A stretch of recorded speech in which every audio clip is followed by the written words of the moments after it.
Bien, buenas noches. Gracias por estar acá en la última tutoría, gestión de la productividad. Quisiera saber antes de empezar la clase, ¿hay alguna duda de lo que vamos a ver el día de hoy? ¿Algún tema en particular? Por el momento de mi parte todavía no, profe. Perfecto. ¿Leyeron las lecturas, lo que nos correspondía el día de hoy? Quedé, o sea, estaba terminando el capítulo 7. Todavía me faltaba un poquito. Ok, ok, ok. Eh, Flor, Daniela, Berlis, dudas, preguntas, consultas. Conforme se vaya desarrollando la tutoría, yo voy a hacer un par de consultas. Muy bien, pero me refiero al tema del material. ¿Tiene alguna duda De puntual? momento no, profesor, muchas gracias. Ok, perfecto. Daniela, ¿alguna duda? Yo tengo dudas, pero con el trabajo. Ok, entonces el trabajo, si quieren, terminamos la tutoría y si alguna quiere quedarse conversando conmigo, pues lo charlamos al final con más calma. ¿Les parece? Listo, gracias. Ok. Berlis, ¿usted? Profe, igual tengo dudas, pero de la API 1. Ok, entonces nos quedamos al final conversando. Mucho gusto. Vamos a ver aquí. Ujú, ok, bueno, y aquí esto. Están viendo mi pantalla, ¿verdad? Sí. Ok, perfecto. Bueno, ya en la última etapa son los capítulos 7 y 8.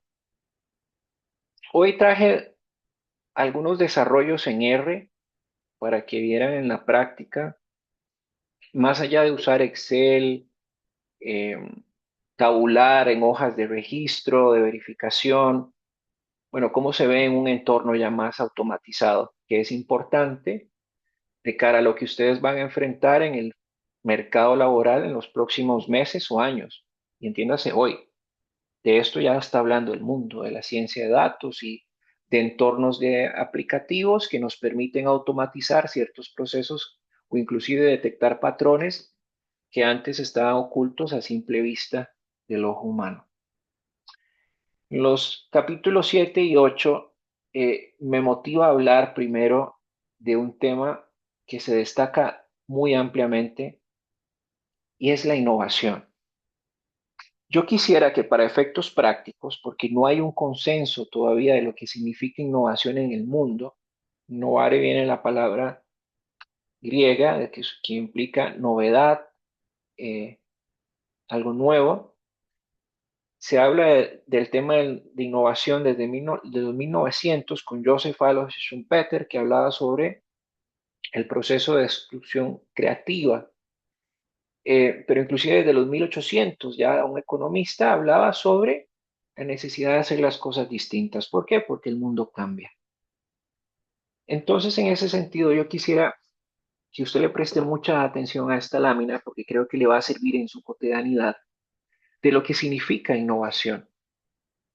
Eh, Innovación como tal, Daniela, me acaba de salir una solicitud de que usted quiere ingresar. Va a entrar con otro dispositivo, supongo. Sí, perdón, es que venía llegando y me estoy pasando a la compu. Ok, está bien, no hay problema. Disculpe, gracias. Con gusto.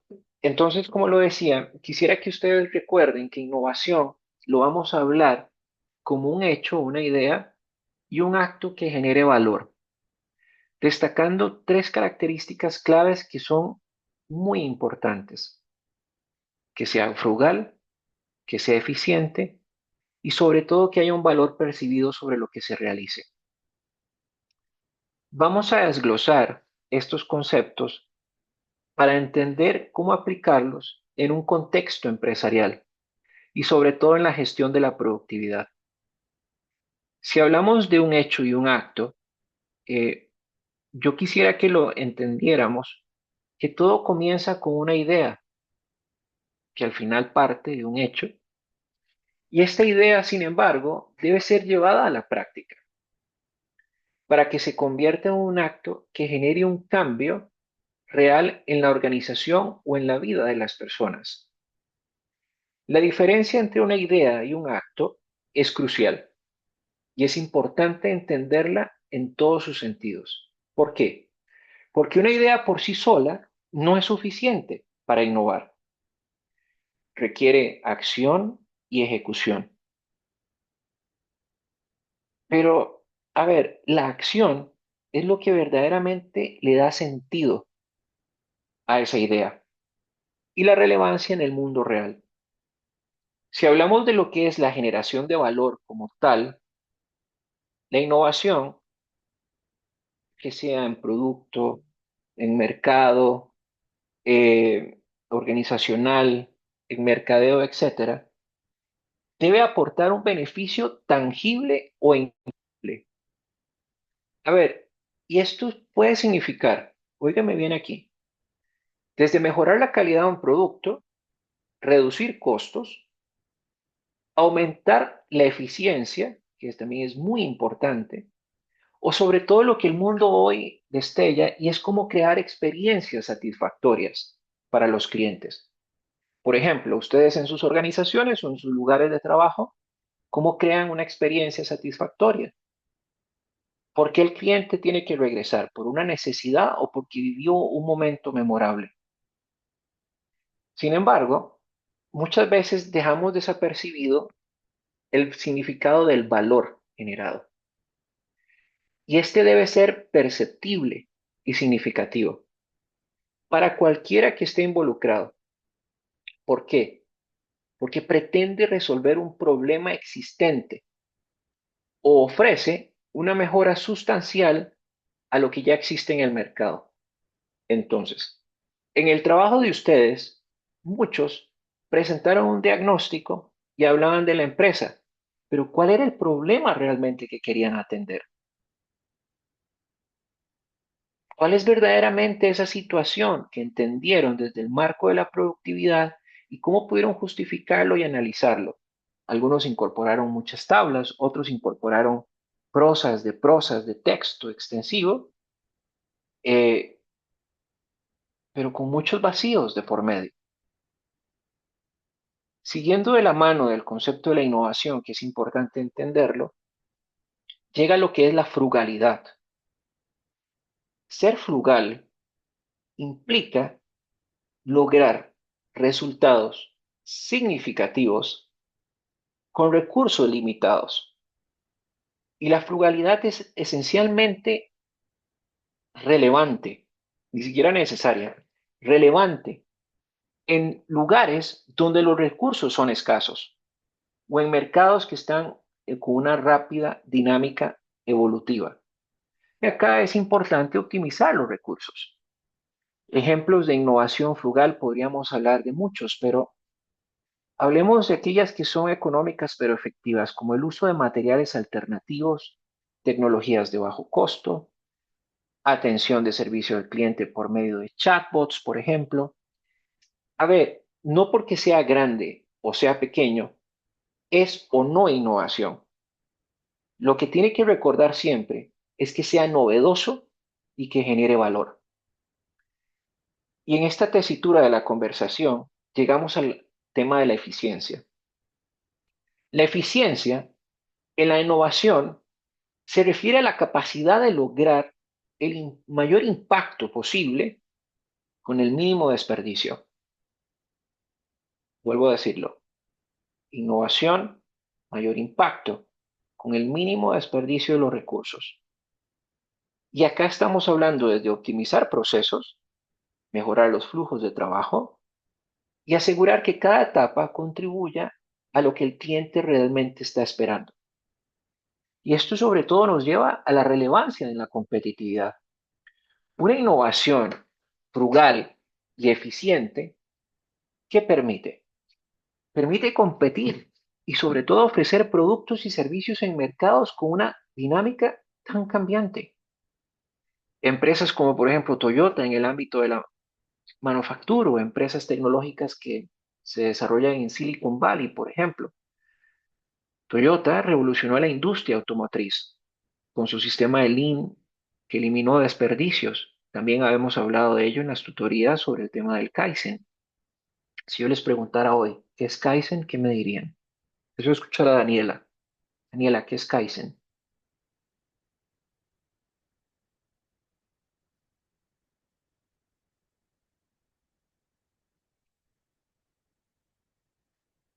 La veo, pero no ha activado el micrófono.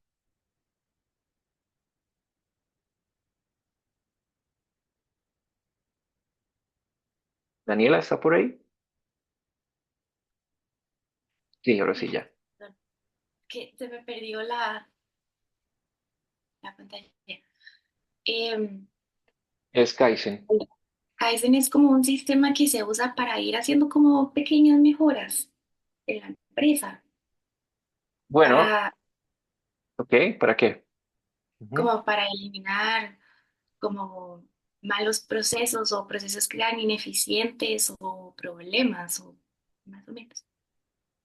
Kaizen al final del día es mejora continua en pequeñas etapas y en pequeños pasos, que está bajo la sombrilla de lo que es el control total de la calidad. Pueden haber muchas herramientas que se utilizan, pero me queda conforme que la respuesta es parcialmente correcta. Recuerde, es hacer cosas que se mejoran, procesos cortos, pero de rápida respuesta, si lo quiere entender de esta forma. Y aquí entra mucho de la mano lo que es la innovación como un fenómeno humano. La innovación no es un fenómeno nuevo, es tan longevo, quizás más allá de la sumatoria de todas nuestras edades, pero ha estado desde siempre en el principio de la humanidad y usted lo utiliza todos los días, desde que deciden qué ropa va a utilizar, por dónde va a conducir, cuál bus tiene que tomar, cuáles son las decisiones que toma. El ser humano toma entre 1.500 y 3.000 decisiones diarias. No sé si lo sabían. Y al final del día, ¿qué es lo que pasa? La innovación está inherente a cada uno de nosotros, pero el factor que la detona es la necesidad. En momentos de mayor incertidumbre y necesidad es cuando más creativos somos al final del día. Y eso en algunos casos en sus proyectos no lo vi. Vi muy buenos desarrollos, muy buenos planteamientos, pero en los diagnósticos no logré ver tan palpable en los indicadores y en los comparativos que dieron de haber realizado orientaciones que me permitieran ver novedad y usabilidad. Y eso es lo que mucho necesitan hoy las organizaciones. Si hablamos, por ejemplo, sobre el tema de las ideas y las soluciones, es importante entender que la generación de ideas busca resolver problemas. Cuando enfrentamos un problema, podemos abordarlo desde una perspectiva estructurada, sistemática, si se quiere decir. Y la creatividad puede surgir desde cualquier enfoque. Ahora, el enfoque consciente y sistemático implica un proceso de planificación donde hayan técnicas específicas. Y aquí muy de la mano es la importancia de que ustedes en sus trabajos reflejen el uso de herramientas de la gestión de la calidad, que esas las vimos en la tutoría anterior.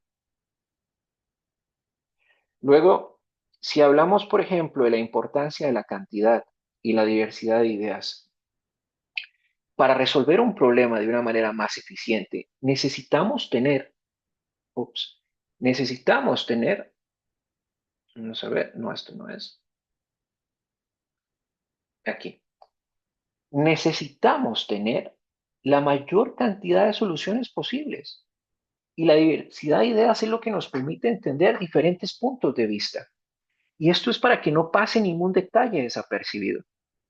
Si hablamos sobre la jerarquización y la selección de las mismas, probablemente no todo vaya a ser aplicable.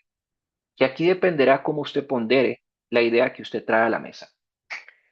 La jerarquización permite identificar las ideas, pero que aquellas que son más prometedoras, y quiero que le ponga un apellido, realistas.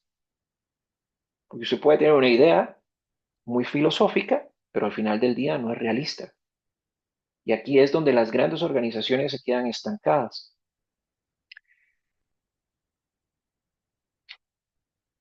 Dentro de los métodos que se utilizan para generar ideas, existen varios.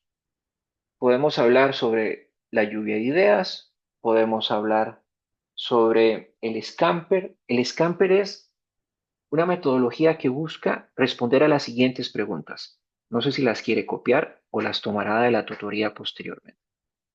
¿Qué podemos sustituir? ¿Qué podemos combinar? ¿Qué podemos adaptar? ¿Qué podríamos eventualmente modificar? Y sobre todo también, ¿por qué no pensar en eliminar o reordenar? Y esto parte de cada respuesta, le va llevando a una solución en donde usted puede ir ordenando ese pensamiento creativo. La pregunta acá que es una invitación a la reflexión, ¿cuántas ideas innovadoras genera usted semanalmente? ¿O su vida la maneja en piloto automático? Póngase en el momento y en el lugar estando en su empresa. ¿Cuántas ideas innovadoras genera usted para su empresa semanalmente? ¿O sigue siendo más de lo mismo? Le aseguro que la respuesta de una va a ser similar a la otra. ¿Y esto por qué sucede? Porque el ser humano no es indivisible, es inmutable a muchas condiciones. Pero el hecho de salirse de su zona de confort es una invitación clara a dejar ese pasado atrás, a dejar las cosas que se venían haciendo de una forma y cambiarlas. Mismos resultados, misma forma de hacer las cosas, mismos pensamientos, misma disposición para lograr lo mucho o poco que usted espera en el tiempo. Cambio de disposición, cambio de emoción, le permite encontrar nuevas formas de hacer las cosas. Continuando con esta conversación, nos lleva al entendimiento de lo que es la cultura organizacional. Y esta lámina me parece que es muy importante de cara a sus trabajos. ¿Por qué? Porque en el mundo vivimos en sociedad. El ambiente social, político y cultural nos influye de una forma u otra. Pero tenemos la historia, de dónde vinimos, quiénes somos, pero sobre todo hacia dónde vamos. ¿Cuáles han sido las principales transformaciones? Llegamos al campo de la contingencia, entendida como tecnología, economía, competencia, regulaciones, que caracterizan a la organización, a la industria a la que usted pertenece. Entonces tenemos dos momentos. El sistema cultural, que son esos mitos, valores, en lo que usted cree. ¿Está siendo legitimado por normas, estatus o roles? Pero también tenemos el sistema socioestructural, el que implica la estrategia, las políticas, las metas, la capacitación. ¿Hay un balance entre ambos mundos en los que usted pertenece? Y acá nos lleva a tener al actor individual en cuanto a personalidad y cognición. Y esto quizás tal vez usted lo pueda decir, bueno, ¿y esto que nos involucra en un concepto de productividad? Muchísimo, porque al final, para que haya productividad se ocupa de personas, se ocupa de gente que esté entendiendo lo que sucede dentro de las organizaciones. ¿Cuáles son esas presuposiciones y esas expectativas? Esa necesidad que tienen, ¿qué los impulsa, qué los motiva? Y si todo esto está en la dirección correcta y está debidamente calibrado, déjeme decirle que al final del día lo que tendrá son acciones propositivas y resultados significativos. Pero si algo de todo esto no converge, la fractura organizacional se va a ir presentando y va a incidir en los resultados numéricos que al final del día se traducen en costo, beneficio e ingreso. ¿Hasta aquí alguna duda, algún comentario?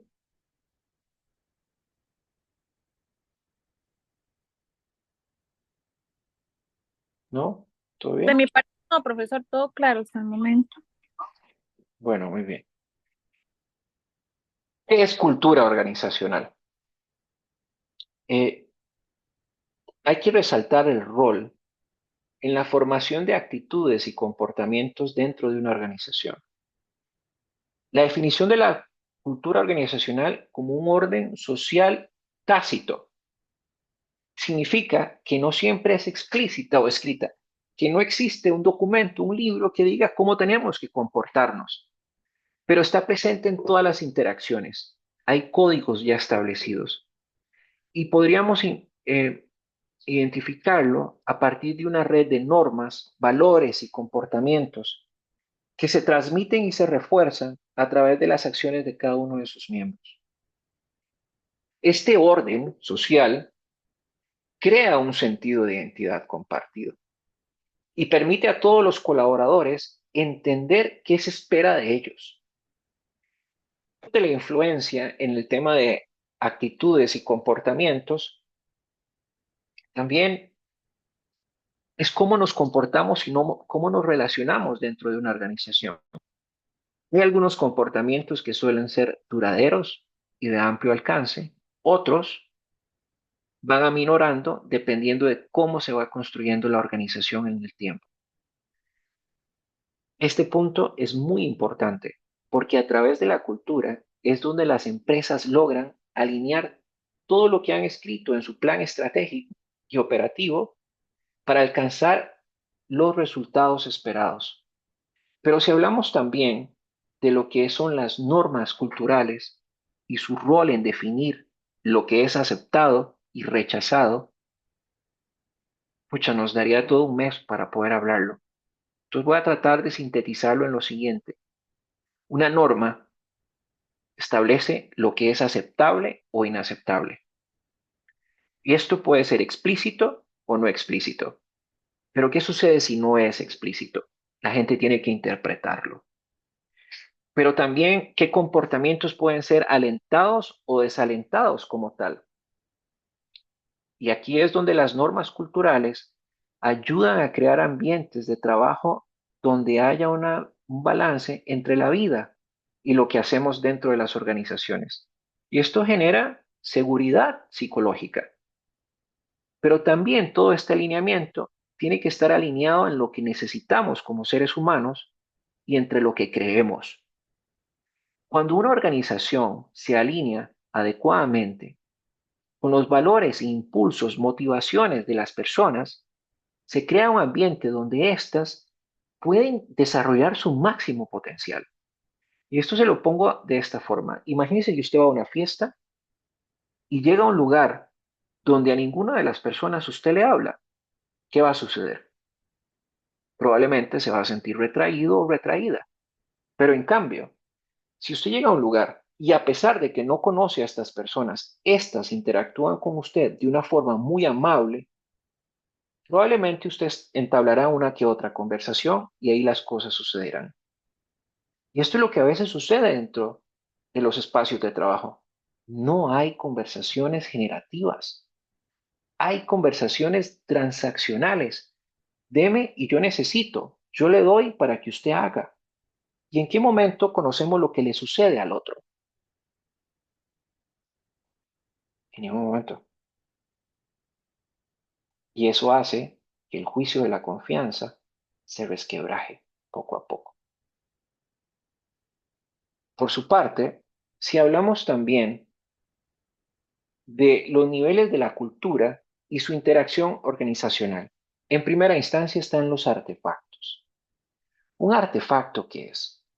Cómo su oficina está diseñada, el mobiliario, los logotipos, la vestimenta, cómo se celebran los cumpleaños. Estos artefactos son visibles y son de alguna manera fáciles o difíciles de interpretar, pero esa interpretación va a estar de la mano en cómo podemos explorar elementos de que la propia cultura nos dice. Después están las creencias y los valores compartidos. Este nivel representa todo aquello en lo que creemos y cuáles valores son compartidos, conscientes para el colaborador. Este es importantísimo. Y aquí ya son justificaciones que se adoptan porque guían el comportamiento colectivo. Esto por cuanto se denota lo que es importante para las personas que están a su alrededor. Un ejemplo puede ser cómo la integridad es importante en el trabajo en equipo, el servicio al cliente, la calidez. Eh, por ejemplo, puede ser que una organización tenga una tendencia muy amplia hacia la colaboración, cómo se relaciona el uno con el otro y se generan resultados compartidos. Y después hablaremos sobre lo que son las presunciones adyacentes. Este nivel es más profundo y quizás el menos visible, porque aquí es donde están las personas en las creencias, en lo que perciben. Y esa percepción, óigame bien, parte de un paradigma que nos han trasladado. El cliente siempre tiene la razón. Y el cliente siempre tiene la razón. Depende. Hay un gran depende. La calidad es más importante que la velocidad. Quizás algunas ideas se expresan abiertamente, pero cuando se expresan, no hay un entendimiento real del mensaje que se quiere trasladar. Entonces, a medida que pasamos de artefactos, a todo aquello que es visible, a lo que creemos que es importante, como la presuposición o la interpretación, son cada vez más difíciles de observar. Entonces, ¿qué es lo que hay que hacer en este caso? Preguntar, conversar. ¿Qué es importante de la organización para esta persona y viceversa? Muchas organizaciones escatiman hacer preguntas de este tipo porque temen encontrarse lo que yo le llamo el iceberg del cambio organizacional. Vean qué interesante. En este, ustedes pueden ver claramente cómo está todo aquello que se habla, la estrategia, los valores compartidos, la forma en cómo hacemos las cosas. Las creencias también están un poco ya sumergidas. Vean que las presuposiciones compartidas también, lo que generamos valor, las normas, las reglas que no están escritas, las historias, pero la visión está siempre en el pico del iceberg. Entonces, viene un tema que me parece muy relevante para su trabajo, le explicarlo a detalle y a profundidad, y son las etapas para la cultura de la innovación. Estas láminas revisten un valor muy importante en lo personal y voy a explicar por qué. En primera instancia, una cultura o una organización puede evolucionar dependiendo del enfoque de la innovación que tenga. Y recuerde que estas etapas, como lo he venido mencionando y he ido explicando poco a poco, buscan determinar esas conductas, esos factores que son importantes, pero también todo aquello que limita la novedad y la usabilidad. En una primera etapa tenemos culturas tradicionales. Tenemos elementos o se escucha mucho en las organizaciones como debemos ser los mejores, pero no hay una dirección clara o un método específico. Si hablamos del apoyo del liderazgo, esto básicamente se mide lo que se conoce, nada más. Pero el valor que es más importante en esta etapa son las fusiones y procesos eficientes. Vayamos adentrándonos ahora a lo que es una cultura emergente. La misión comienza enfocada en el cliente, reconociendo que todo lo que se haga debe estar en función de la necesidad y la expectativa que éste tenga. Y el liderazgo reacciona de forma reactiva ante los cambios y desafíos del mercado, pero no hay una posición proactiva, que es lo que realmente se necesita. Si vamos a una tercera etapa, una cultura en liderazgo e innovación, muy enfocada a desarrollar nuevos productos y servicios. aunque se habla de innovación, eh, hay cierta tendencia de apoyar una que otra iniciativa que pueda ofrecer algo distinto, entiéndase una ventaja competitiva. Pero si hablamos una innovación, una cultura de clase mundial, la innovación se convierte en la misión principal, lo que significa que cada decisión y proceso debe estar alineado con el objetivo de hacer cosas novedosas y usables en todo momento, y el liderazgo se mide en la función de motivar, patrocinar, impulsar la generación de muchas ideas que logren ser tangibles. ¿En qué lugar o etapa se encuentra su organización hoy? Pero vean qué interesante. Si seguimos conversando, llegamos a una etapa de espíritu de equipo. La innovación se percibe como algo que requiere creatividad, pero no es planificada, ni comunicada, ni impulsada formalmente. Si vemos desde una perspectiva emergente, se habla pensar fuera de la caja, pero ¿qué es eso? ¿Será un enfoque prioritario o constante? Si vamos a un momento de liderar, las nuevas ideas son bienvenidas y estas se comparten, se comentan dentro de los equipos de trabajo. Y aquí sí se genera colaboración e innovación continua. Pero en la clase mundial hay kilómetro extra. Y la innovación a las personas es lo que les da la máxima satisfacción. Deseo hacer aquí en este punto una pausa y en lo que he comentado, me gustaría tener dos participaciones que me comenten qué es lo más importante que se llevan hasta el momento.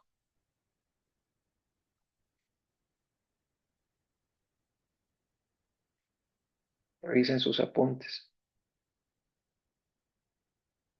Bueno, profe, yo para mí lo que más he entendido es que de las partes fundamentales en realidad es la innovación, las ideas y la motivación de un empleado, obviamente.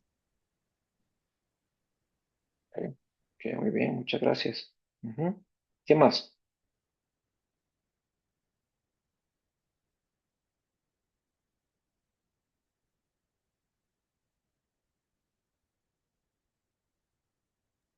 Yo creo que la parte como de la creatividad y pensar como fuera de la caja, como hacer ver como la milla extra.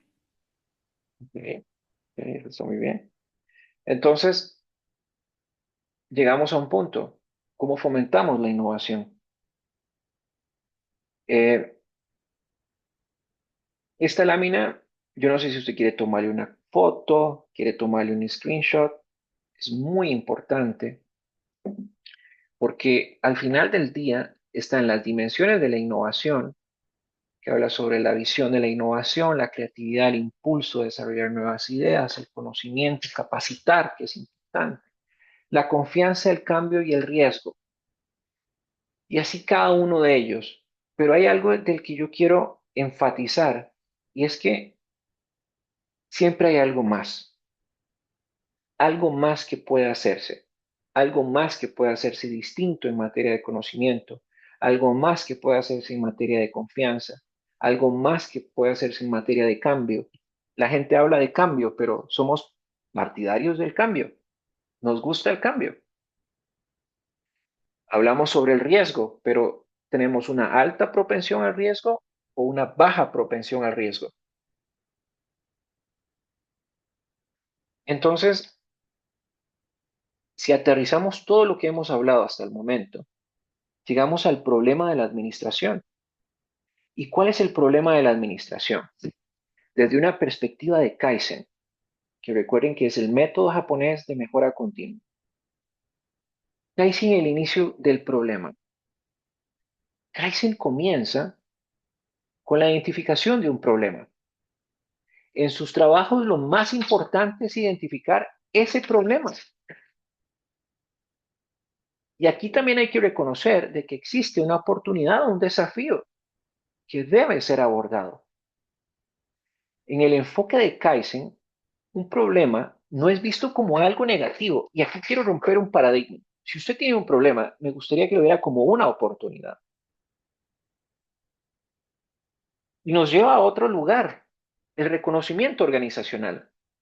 La organización, así como las personas somos conscientes de lo que nos pasa, tiene que estar en todo momento abierto a entender qué le sucede. Y la mejora continua no puede ocurrir si usted no puede identificar los problemas. Entonces, le quiero dejar la tarea de que recuerde qué es un problema. Un problema es cualquier situación que causa inconveniente o dificultad a lo que estaba previsto que sucediera. Pero eso no significa de que sea negativo, sino hay una oportunidad. Entonces, para identificar un problema, ¿qué hacemos? Identificamos que está causando inconvenientes, dejemos de lado ese círculo vicioso de quién tiene la culpa, porque dentro de las organizaciones es muy fácil decir, la culpa la tiene usted, entonces parece un ping-pong, la pelota viene y va. Y en ese viene y va, el paso de los problemas sigue estando presente. Entonces, en la cultura de Kaizen, sugiere que un problema nunca debe trasladarse a otro proceso sin antes haberse resuelto. Esto significa, si hay una tarea A que yo realizo, Natalia, Daniela, ustedes esperan en un departamento que yo les entregue un resultado, yo no les puedo transmitir el resultado con un problema. En mi departamento debía haberlo resuelto. Entonces, ¿esto qué significa? ¿O qué estoy promoviendo con estas líneas? Romper con el hecho de trasladar y más bien de abordar el problema antes de que se convierta en un círculo vicioso o una bola de nieve que se vaya acrecentando entre departamento o persona con persona. ¿Tiene sentido esto de lo que estoy diciendo? Sí, no, quizás, tal vez, de repente. Sí, profe, porque, bueno, yo pienso que si un problema es pequeñito, digamos, si alguien lo deja y lo deja, va haciéndose más grande y peor van a ser las consecuencias. Sí es. ¿Y cómo expresamos un problema? Tenemos dos formas. Dentro de la generalidad, que es expresarlo cualitativamente, pero al final tienen que entender que cualitativamente me va a dar una interpretación, o en términos cuantitativos. Antes que me pregunten, como siempre me pasa, ¿cómo deberíamos expresar un problema? Una combinación de ambas, cualitativa y cuantitativamente. Y definir un estándar, si no hay un estándar para ese problema, definir un estándar que pueda entenderlo usted como una situación que pasa. Un estándar con un estándar deseado de solución. Sé que es martes, estamos todos cansados, pero ya estamos casi terminando y motivarles a participar o animarse a conversar antes que yo me quede afónico, por favor. Bien, un proveedor. ¿Por qué es importante tener una buena relación con un proveedor? Básicamente, en el marco de la metodología Kaizen y una cultura organizacional, eh, dentro de una estrategia, básicamente, el mejoramiento continuo no puede limitarse única y exclusivamente a procesos internos de la organización, a lo que sucede dentro de su casa. También incluye la optimización de las relaciones fuera de su casa, entendiendo casa igual organización. Y esto tiene que ser una de las principales eh, prioridades de una administración que está orientada, pero sobre todo comprometida con el Kaizen. Y hay un elemento que ojalá ustedes puedan subrayar y puedan preguntar y puedan reflejar en la parte B del proyecto, y es el compromiso con la alta administración. ¿Cuál es el compromiso que se tiene con la mejora continua? ¿Y qué se entiende como mejora continua? Porque si esto sucede, van a darse elementos que son muy importantes, como una cultura de colaboración y transparencia, donde se puede ver lo que sucede dentro de la organización, pero como lo que sucede fuera de ella. Entiéndase la relación con el proveedor. Ahora, cuando hay un sustento para el cambio y para mejorar, la alta administración delega en sus colaboradores para que se identifiquen y se desarrollen mejores formas de trabajar tanto internamente como externamente. Entonces, cuando hablamos de este tema, proveedor, organización, le voy a dejar una serie de elementos que son importantes. El primero, están aquí numerados, establecer mejores criterios para medir los niveles óptimos del inventario. Un inventario que rota se traduce en ventas. Un inventario que no rota se traduce en costos, pero esos costos son logarítmicos porque implican una serie de factores.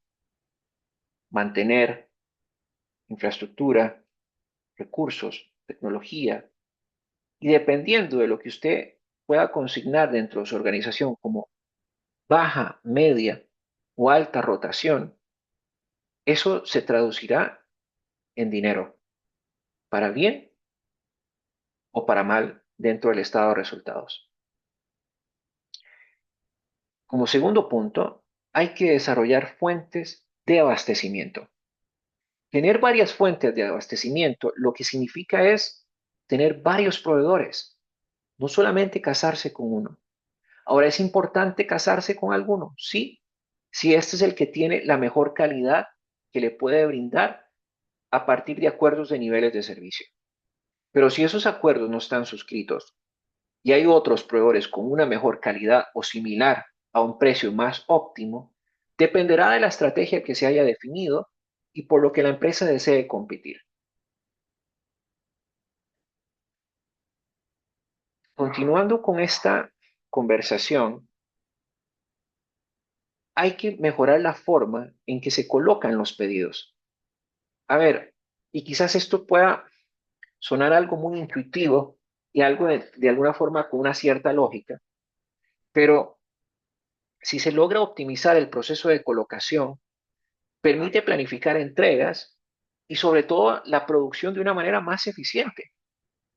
Y aquí va muy de la mano con la capacidad de mejorar la calidad de la información proporcionada por un proveedor. La precisión y la claridad en la comunicación con los proveedores minimiza los errores y los malos entendidos. Y acá tenemos también algo que para mí es muy importante que ustedes se lleven, es cómo es el sistema de distribución física en la organización, ya que esto, si es eficiente, va a permitir una mejor coordinación y reducir los tiempos de entrega. Pero también hay que preguntarle a los diferentes departamentos cuáles son las necesidades específicas que se tienen con el proveedor. ¿Por qué? Porque si conocemos esas limitaciones que tenga ese proveedor, de alguna forma u otra hay que tomar decisiones. Si es un proveedor que tiene la mayor participación de mercado, es probable que no pueda hacer todas las entregas a tiempo. Bueno, ¿qué tan dispuesto está la organización en esperar y con ello tener un resultado de pérdida de participación de mercado? Lo cual al final se traduce en pérdida de ingresos. Si hablamos sobre lo que es crear una atmósfera y una cultura cooperativa, que ha sido uno de los mensajes que he querido dejarles el día de hoy, hay que aceptar a los colaboradores tales y como son, pero también hay que darles motivos para superar la resistencia al cambio.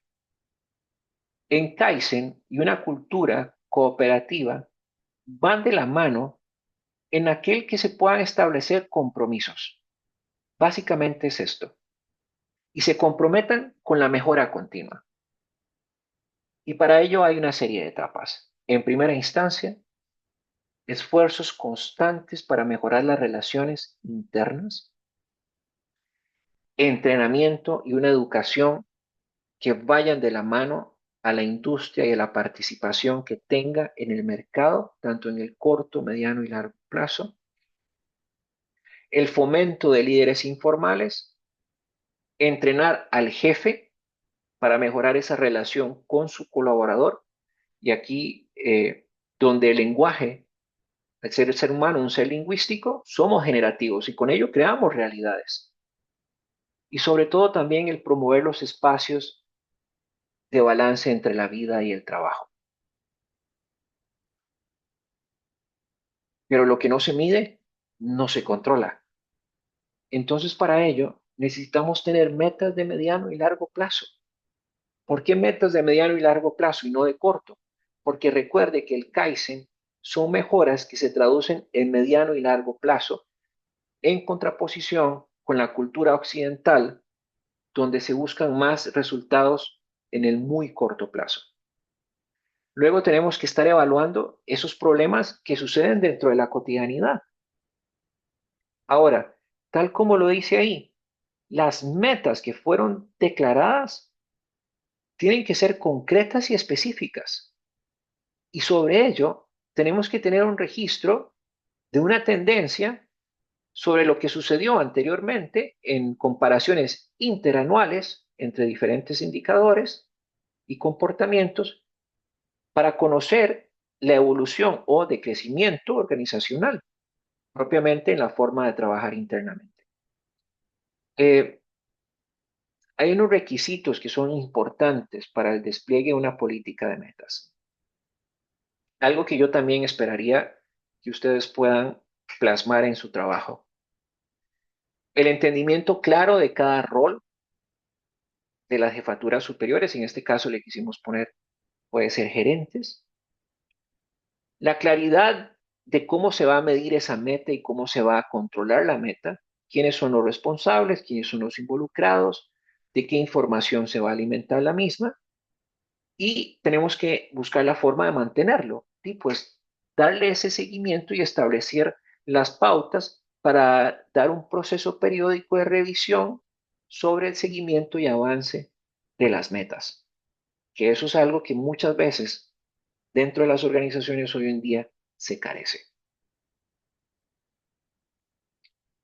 Bueno, ya de herramientas hemos hablado en la tutoría anterior, pero si hablamos de la tabla básica de la calidad, mucho de entender esos requisitos y la identificación.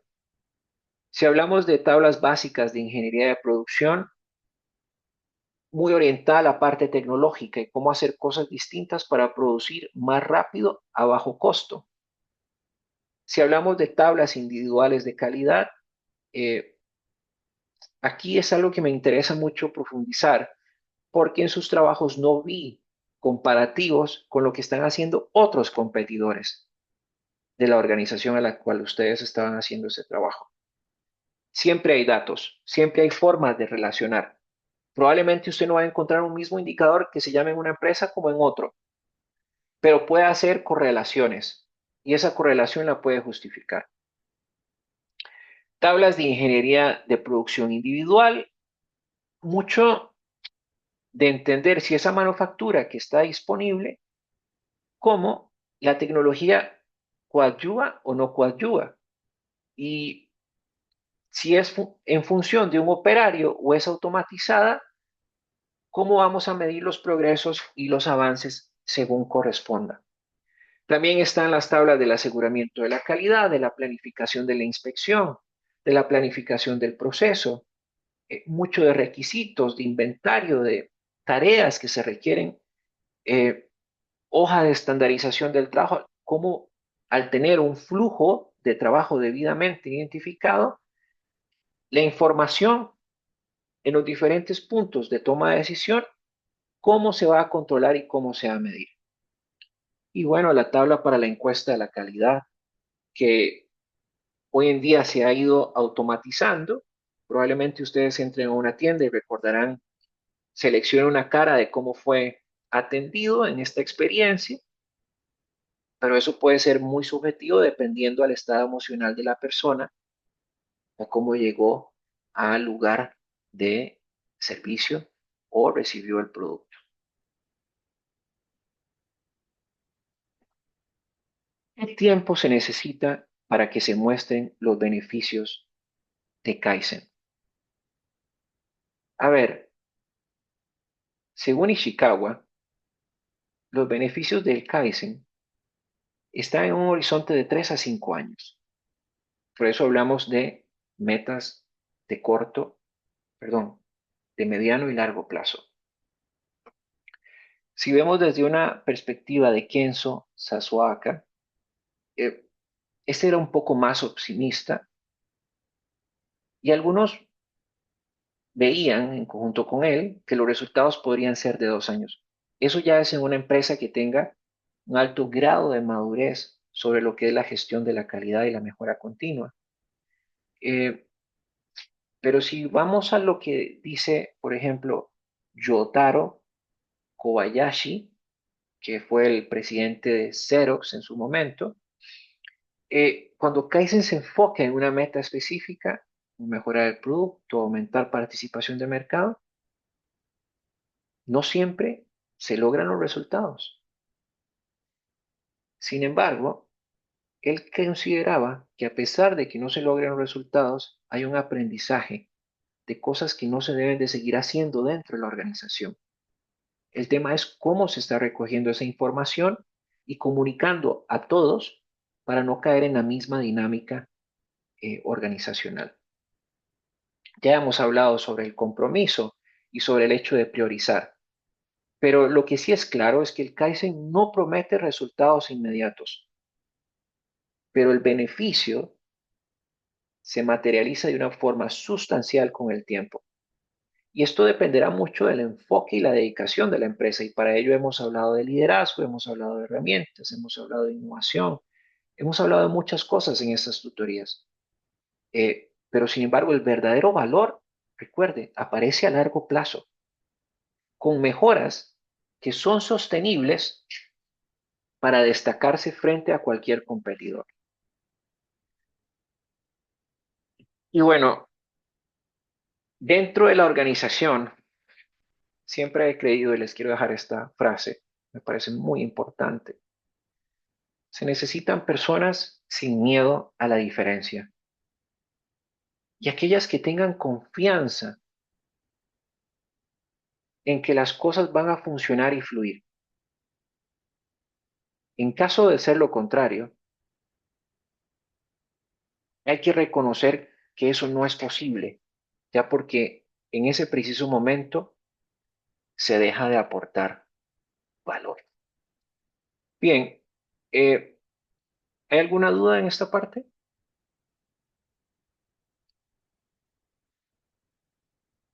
¿No? ¿Todo claro?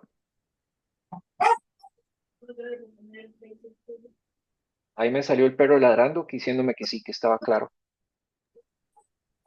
No es mi perra. Hasta ahora puedo decir que ya sí entiendo claramente lo que es el Kaizen. Hombre, pero es primera vez que estoy viendo mi tutoría. Sí, primera vez que me conecto, pero digamos, Ok. uno lee los libros, los materiales y todo, pero siempre le surgen como dudas. Y vea, de Ujú. verdad, está súper claro. Más bien, muchísimas gracias por la tutoría. Bueno, vamos a ver si podemos, les he creado esto, quiero ver si podemos hacer esto. Les he traído un ejemplo de cómo identificar un problema, porque muchos de sus trabajos vi que esa parte no estaba del todo tan clara. Entonces, vamos a ver si esto me deja compartir. Les he creado un desarrollo en R. Quiero ver si lo ven, me dicen si lo ven. ¿Lo están viendo? Sí, pensé para ver si las veo. Sí, ¿verdad? Sí lo están viendo. Es como un tablero, una serie de datos e información. ¿Se ve? Sí, profe. Perfecto. Voy a mirar hacia allá porque a ustedes las tengo aquí y tengo el tablero acá. Ok. Esto es un entorno que desarrollé para esta tutoría y básicamente lo que quiere ejemplificar es cómo identificar un problema de algo que está sucediendo por medio de un análisis de Pareto, que es importante tenerlo claro. Parece que Early se salió. Vamos a dar ingreso. Perfecto. Vean qué interesante acá. Esto es una simulación. Tenemos 15 problemas identificados con una tasa de resolución de apenas del 45%, pero hay 12 mejoras implementadas. Si ven el gráfico, como se muestra, tenemos cada uno de los problemas y la frecuencia con la que ocurre cada uno de los mismos. En este, lo que es calidad inconsistente en productos terminados, hay una frecuencia de 38. Esto puede ser diario, esto puede ser mensual, puede ser como usted lo quiera interpretar. La línea verde es la tendencia de Pareto, el acumulado. ¿Qué decía Pareto? El 80% de las causas representa el 20% de qué? De las acciones. Entonces, si yo agregara un problema, vamos a ver si ustedes lo están viendo. Sí. Vamos a poner faltante de mano de obra no, de materia prima. Entonces vamos a poner que no es en el área de producción, sino en la parte de logística. Es tipo cuantitativo, tenemos un impacto que lo podemos medir, también lo podemos presuponer, alto, medio o bajo, y tenemos una frecuencia de, no sé, logística no están llegando los productos de 50 veces. Le damos guardar y vamos a ver, falta de materia prima. ¿Lo ven acá? Lo estoy marcando. ¿Lo ven aquí? Sí, señor. Yo esperaría ver algo así en sus trabajos. Profe, disculpe lo moleste. Con respecto a las mejoras, bueno, usted puso que en realidad estaban bien las mejoras, pero que el área Del, cuantitativa, o sea, ajá, del trabajo vamos a hablar al final, por favor, porque ah, ok, son temas puntuales para cada uno y es diferente. No ok. es que no lo voy a abordar, sino es que son diferentes para cada uno de los proyectos, tiene una génesis y una diferencia. Lo que yo quiero es que ustedes visualicen una forma fácil y sencilla de cómo detectar un problema. ¿Qué es aquí? Lo que ustedes están viendo. En todas las áreas, esto es como que si ustedes tuvieran una hoja en Excel, una hoja de registro, y van diciendo, en el área de producción, los problemas identificados fueron A, B, C y D. Y tienen una frecuencia de tanto cada uno. Y después lo grafican. Y sobre ello, al tener el flujograma, oígame bien, el flujograma, no como en algunos casos, simple y sencillamente me pusieron la simbología del flujograma y después me lo redactaron, donde lo esperado era ver el flujograma como tal en todos sus extremos, el dibujo, para que nos permita visualizar y entender qué es lo que está pasando, les da una intuición de dónde ir a buscar, de cómo identificar los problemas.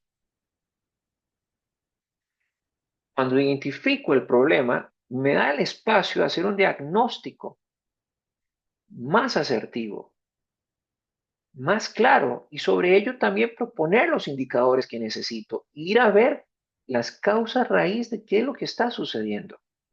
Entonces vean que tengo desde problemas cuantitativos, pero también cualitativos, con un impacto alto, medio o bajo. Ahora, ¿cómo hice yo para definir qué era medio, alto o bajo? Yo lo parametricé. Ustedes pueden parametrizarlo. Y sobre ello vean los gráficos y vean la información que pueden generar. Por ejemplo, en calidad.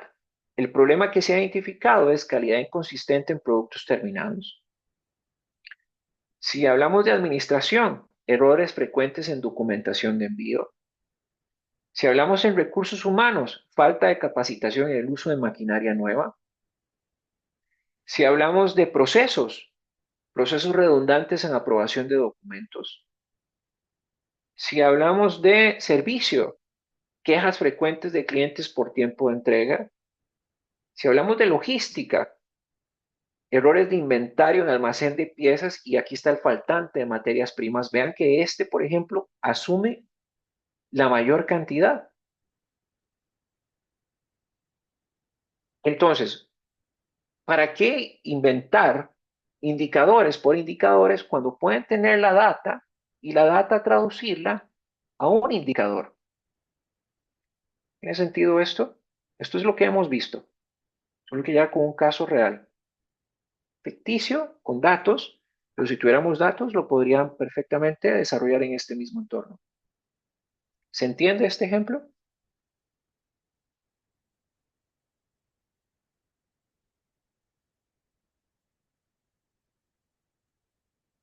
Sí, profe, te iba a preguntar, ¿eso lo estás haciendo con una aplicación? Digamos, ¿uno puede usar una aplicación así? Esto es un lenguaje de programación que se llama R. Se utiliza mucho para temas de ciencia de datos y programación. Perfectamente, si usted tiene conocimiento en esto, lo puede utilizar. Ujú. Y si no lo tiene, puede utilizar Excel, utilizar la lógica que acabo de explicar, que hay detrás de este desarrollo, y graficarlo sin un problema. Lo que sucede es que acá el uso de Excel lo estamos minimizando, o lo estamos obviando, y estamos automatizando todo el proceso. Ok, ok, gracias, profe. Mucho gusto. ¿Alguna duda? ¿Comentario?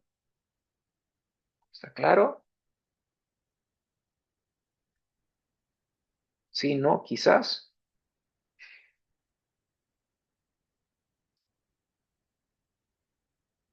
Ok. Bien.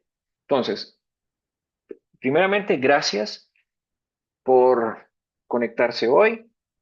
Estamos ya cerrando la asignatura. Y bueno, desearles a cada uno de ustedes mucha suerte, mucho éxito, empeño, por favor. Y recuerden que estamos para servirles. Acérquense a los tutores, pregunten. Hoy recibí varios correos mencionando de que cómo hacía esto o lo otro después de haber recibido el proyecto, la devolución. Yo me quedé pensando, ¿por qué no se acercaron antes al profesor? Los canales de comunicación siguen y estarán abiertos para coadyuvar de la mejor forma con su proceso de aprendizaje. Y con ello damos por terminada la tutoría. Gracias.